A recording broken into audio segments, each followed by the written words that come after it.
Hello, everybody. Marcus Tuttle here. I'm just giving you a little market update, what I've been thinking about regarding real estate, and some news sources that I subscribe to, Inman particularly, and Google News, just everything that's out there.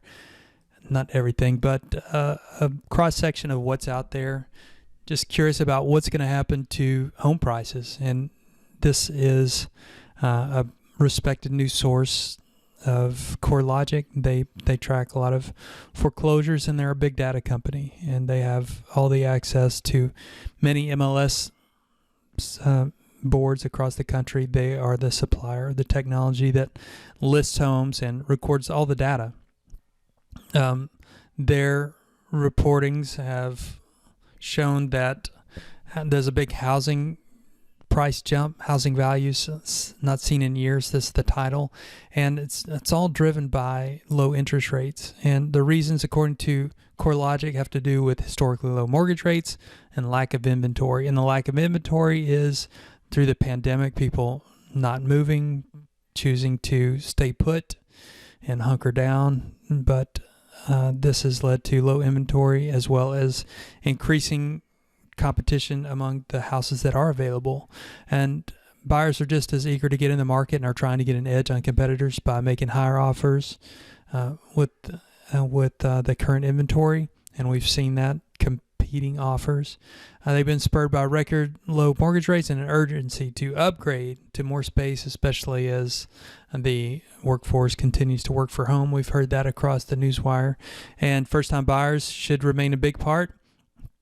Their forecast is for perhaps some cooling if interest rates go up or the buyers that are out there find something, but particularly spiking values in areas of the Southwest. Phoenix, Maine, Idaho, Arizona saw growth of 15% growth, and 13 and 12 respectively. So Phoenix 15, Maine, and Idaho 13 and 12. These are areas that rely on tourism and the entertainment industries, which were harder hit and saw a cooling of home growth, value growth. I don't know what that means. Heavily on the tourism and entertainment industries, but were harder hit and saw a cooling of home growth value. So because of the pandemic, they saw a cooling of growth, and now recently they've seen that slack kind of get taken up. Lake Charles, Miami are particular risk of seeing home prices drop next year. I don't know how they found that, but again, CoreLogic is a big data company. Demand for housing is high and creating a hot market, but the economists predict that as the pandemic's effects in the economy set in, more and more sellers hope to tap in the market. Prices could cool to 1%, 1.9% growth. It's still growth. So my thought was that there might be a reversal once interest rates start going up, but it looks like I haven't seen any data showing that we're going to have a reversal in values. And again, I'm just paying attention to the newswire. There is, if you can see all kind of information. It's a little confusing. The housing bubble is even bigger than the stock market bubble. This is, I don't know the reason for this, but they have some big time data people. This guy, then an economist, compares bubbles. The stocks may be expensive based on historical measures, but it's nothing compared to skyrocketing home value. So as you'll see, there's competing data or competing opinions rather of what will happen. And in my opinion, nobody really knows. It's usually somewhere in the middle. But this guy's viewing an average annual inflation adjusted earnings over the prior 10 years. And all the previous history came at higher mortgage rates. The average 30-year fixed mortgage fell below 3% for the first time in 2020, and rates are close to the lowest possible levels given the credit risks and costs of writing mortgage. It's one thing to be a peak valuation. It's another to be a peak valuation with no discernible upside. Again, I'm not an economist, but I'm just trying to illustrate that there are different opinions. And this one, Housing Wire, talked about the motion around the country. These markets are attracting the most out-of-state real estate investors. Affordability and personal connections help to draw out-of-state investors. And this is the trend. People are working from home. We'll see if it is effective or not, and it's going to depend on the different industries. The pandemic has shifted the pecking order in location axiom, because we can work from home. And currently, I'm in some of the southern markets: Alabama, Mississippi, Texas, and Indianapolis, Ohio. They're able to put a little bit less money and make a comfortable amount of return.